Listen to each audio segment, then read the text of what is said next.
Bom dia, boa tarde, boa noite, pessoal, beleza? Pessoal, galera, assim, esse tema, quantos machos para cobrir, para reproduzir, quantas fêmeas para um macho? Né? Esse vai ser o tema de hoje. Quantas fêmeas eu posso colocar para ficar junto com um macho, para que haja uma reprodução bacana, e uma produção de pós-larva bem bacana. Estou antecipando esse assunto, só por conta de uma observação que eu fiz, e não quero deixar passar em branco, não quero deixar passar para muito mais tarde. Então vou antecipar esse vídeo, só para a gente ir acompanhando aí o quanto é fundamental a gente ficar olhando o seu sistema, namorando o seu processo. Galera, eu tive a felicidade, digamos assim, de ter alguns ambientes, habitats, né? Eu tive o tanque grande, os camarões, é falado na teoria, nas escritas aí, nos já registrados, que o macho dominante ele não reproduz, né? Quem reproduz é o pré-dominante. Então, não é, na minha opinião, tá, não é bem assim. Na minha opinião, no tanque, num reservatório grande, talvez no meio ambiente, na natureza, realmente o pré-dominante. Porque, veja bem, galera, eu tenho um macho dominante, vários outros pré-dominantes. Né? Eu nunca vou ter vários dominantes naquele perímetro ali, porque ele domina. Né? Senão ele não seria o dominante. E todos os outros, quem tem chance de reproduzir mais? O dominante ou os pré-dominantes? Tá todos os pré-dominantes em volta dele aqui, ó. Tá todo mundo cercando ele ali, ninguém chega muito perto, porque ele ataca e tal.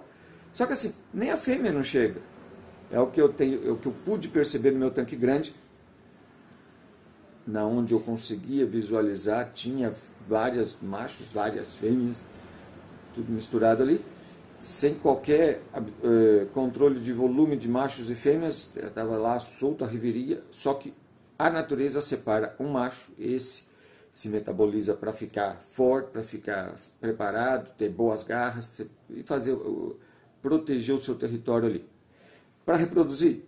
Então, só que o pré-dominante são jovens, são fortes também, estão quase prontos e com hormônio à flor da pele. O macho dominante, ele separa o hormônio para poder crescer mais. Pô, buzininha uma hora dessa, né? Falar tudo para atrapalhar o vídeo de vocês aí. Vocês me desculpam, aqui é assim, não tem jeito. Um perímetro urbano muito, na capital de São Paulo não tem jeito. Então vamos lá. Na teoria, diz que o pré-dominante é o macho que faz a cópula com a fêmea. Beleza? Em tese é. Quando nós fizemos aqueles testes de colocar camarão em caixa d'água, restringir o volume de camarão e administrar o volume e os parâmetros das condições das águas na caixa d'água, aí as coisas mudam. Tá? Eu posso falar porque eu tenho um vídeo para provar, mas com certeza a história muda da água para o vinho. Por quê? Porque aquele ponto onde o macho dominante dominava, hoje é o perímetro do fundo, do assoalho, do horizontal da caixa toda. Então eu tenho um macho dominante que está dominando todo aquele perímetro. Não tem pré-dominante que consiga segurar a fêmea, que consiga restringir a fêmea para não chegar no dominante. Então, a qualquer lugar que a fêmea passar, ela chega no dominante. E aí esse faz o papel dele, ele cobre, ele faz, ele marca, ele separa, ele afasta tudo.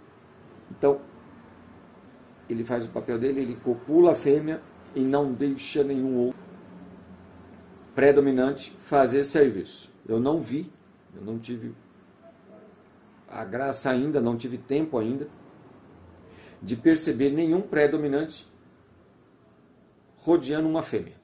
Todas as fêmeas daquela área acabam sucumbindo, digamos assim, aos poderes e às forças do dominante. Então o dominante, num ambiente restrito, ele é realmente o maioral e ele copula as fêmeas, ele defende. Número de fêmeas, vamos responder a pergunta? 3. eu já vi ele cuidando, talvez porque eu tenha pouca fêmea, né? Com relação a espaço, macho e fêmeas, talvez eu tenha pouca fêmeas, para não falar 4, 5. Então, assim, pelo volume de fêmeas que eu tenho hoje, eu calculo em torno de 10 fêmeas aproximadamente, vai entre vamos falar 9 e 11, né? Essa é uma média, a média de 10 fêmeas ali para o macho o tempo todo, para o macho dominante o tempo todo. E nem todas estão prontas, né? Ainda tem umas que ainda não fez a ictícia, só namoram depois de fazer com a carapaça dura, elas não procuram o macho. Elas são quem procura os machos. O macho não é ele que vai lá e breque, não, é ela que está pronta depois que ela faz a ictícia, que ela vai lá para perto do macho. E eu acho que é uma estratégia, né? Eu acho que é uma troca, porque no momento mais vulnerável de qualquer camarão é o momento em que ele faz a troca da carapaça. E na natureza, o macho dominante, que ele protege a fêmea, né? E ele protege ela, e às vezes protege durante alguns dias, porque ela não está madura, digamos assim. Então ela chega para perto dele para não ser predada, né? Para não ser perturbada pelos outros, ou outras, não importa, né? Porque ali ela está no momento vulnerável. Então, quem é o único que ela pode confiar? É o macho dominante, que está realmente protegendo tudo. E então vira uma troca. Ele protege ela, e ela, daí a pouco ela está pronta para tá fértil, né? E ele copula com ela, e aí o ciclo continua. A natureza sempre assim, sempre me surpreende, é realmente fantástico. Então, hoje a resposta hoje em sexta-feira, acho que é 19 de março de 2021, a resposta para ambientes restritos, um número de 20 elementos aproximadamente, 18 elementos eu tenho hoje, 18 elementos nessa caixa, tirando as outras duas que já estão para desovar. Nesse tanque com 16 elementos, então, sendo um macho dominante, 10 fêmeas em torno disso, né? Porque hora sai, hoje eu voltei outra. A resposta é: só o macho dominante copula e só a fêmea procura o macho dominante, não é o macho que vai lá e tal, não. Ela que vem até ele depois da troca da ictícia, não tem cobertura do macho com pré-dominante numa área restrita. Diferente no tanque grande, que eu também pude observar, eu tive a condição de poder observar. Sim, num tanque grande, a área é muito grande, a área de horizontal é muito ampla, ele, macho dominante, não consegue, digamos, cuidar de tudo, então ele acaba ficando meio que, quando sobra alguma coisa para ele, beleza. Caso contrário, os machos pré-dominantes que estão em torno dele, mais ou menos assim que me pareceu aqui, em mais de algumas vezes, então os machos dominantes seguram a fêmea e copulam com ela ali, então não chega no macho. Quando chega, aí o macho não deixa mais ninguém chegar perto e tudo. Também teve casos, né? Eu tive casos de poder perceber a fêmea, no tanque grande, a fêmea ficar com pré-dominante, tá? E depois sair de boinha e passar por eles, né? E chegar próximo ao macho dominante. Não sei quem realmente fertilizou a fêmea, mas ela ficou ali com ele um tempo. Eu não vi ele cobrir ela, porque ela vira de ponta cabeça, né? Já no tanque pequeno, nas caixas, eu tive essa oportunidade por mais de uma vez, 2 vezes, se eu não me engano. 3 não, acho que foram só 2 vezes. A fêmea, ela fica abaixo o tempo todo, depois ela torce e eles namoram na transversal. Ela vira de lado assim, e eles... Também foi até o máximo que deu para ver, porque a água... Eu só vi ela virando e ele fica ali e tal, e enfim... É assim que eles namoram. Ela vira para ele continua ali com as patas, né, tal. Quantos? 3. Eu vi 3. Cara, se tivessem 20 elementos, poderiam ser 6? Eu acho que este macho sim. Deixa eu só fazer uma observação.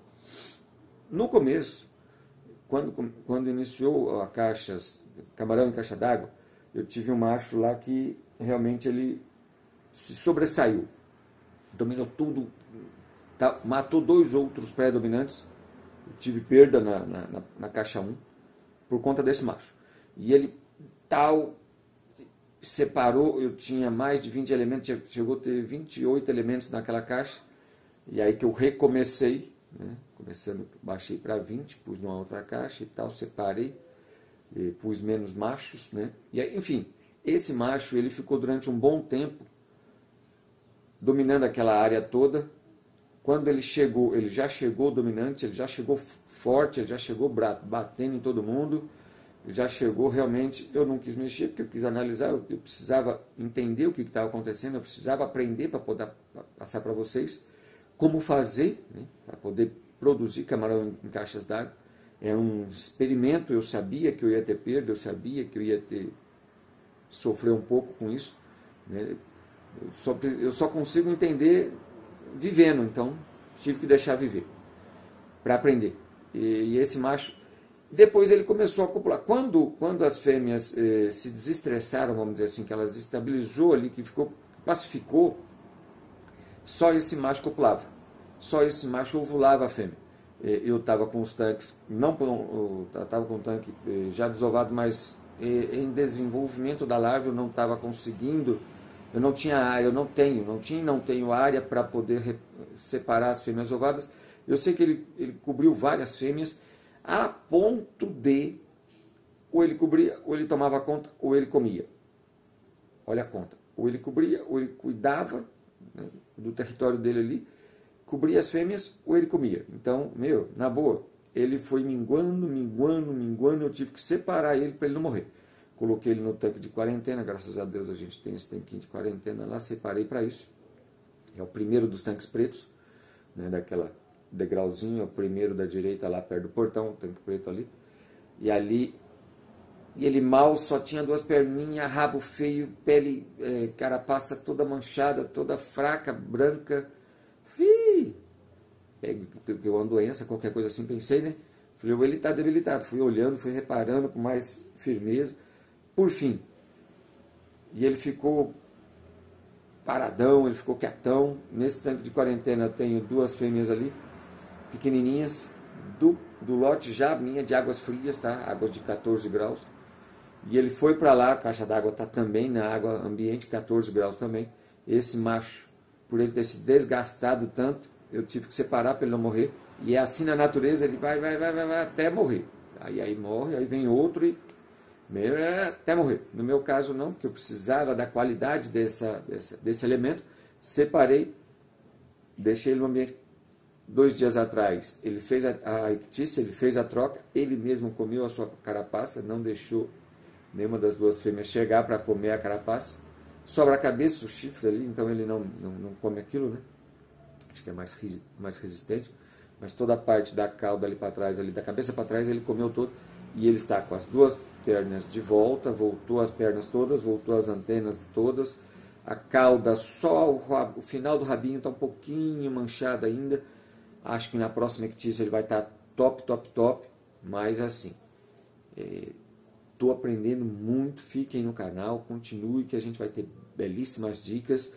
Hoje eu consigo afirmar que você pode administrar geneticamente falando qual macho vai copular. Então, por exemplo, eu vou tirar, quando eu tirei o macho que hoje está na quarentena, eu mudei os tanques e tal, coloquei 20 no outro tanque, deixei 5 ou 6 no tanque na primeira caixa, coloquei 20 na outra, 19 na outra, na verdade, 19 na caixa 2, fiquei olhando ali, e aí tinham 2 machos prováveis, dominantes ali, e tal, e eles querendo brigar e tal. Um dominou, mas não era o mais bonito. Ele dominou, mas não era o que estava mais bonito. Eu prevendo que ele não sendo o cara mais bonito, ele sofreria igual sofreu o primeiro. Então eu já separei esse para a caixa 3, que estava vazia, tá? E deixei o outro que estava mais jovem, um pouquinho menor, mais viçoso. E é esse hoje que é o cara. Hoje ele é o maior de todos. Hoje ele é o cara que está copulando, já fez 6 ou 7 coberturas, tá bonitão, as garras bonitas, não tá totalmente azul porque ele gasta muita energia, tá? Eu faço um esforço para tentar alimentar próximo a ele, então nas horas vagas eu consigo ver ele se alimentando, então eu acho que a vida útil de reprodução desse macho vai ser um pouco mais assertiva. Galera, é isso, não vou estender mais do que isso. Podemos chegar longe com as nossas pesquisas, vamos ter bastantes influências. Dá para criar camarão em caixa d'água? Dá, tendo muito conhecimento, podendo ter áreas de quarentena, podendo... Vale a pena? Lógico que não vale a pena. Não vale a pena. Por enquanto ainda não vale a pena, mas nós vamos chegar lá, tá?